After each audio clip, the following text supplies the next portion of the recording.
তো বন্ধুরা, 5 বছর পর অভিজিতের সাথে আমার দেখা হলো।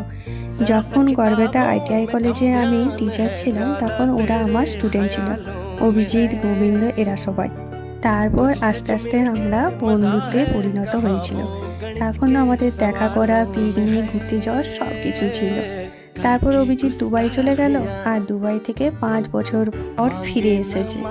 আর ফিরে আসার পর ও এসেছিল একদিন গড়বেতা আমাদের সবার সাথে দেখা করতে।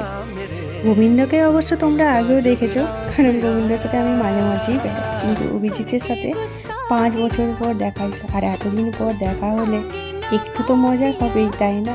খাওয়া দাওয়া, গল্প, ইয়ার্কি নিয়ে মেতে উঠলাম পুরো সন্ধ্যাটা জুড়ে।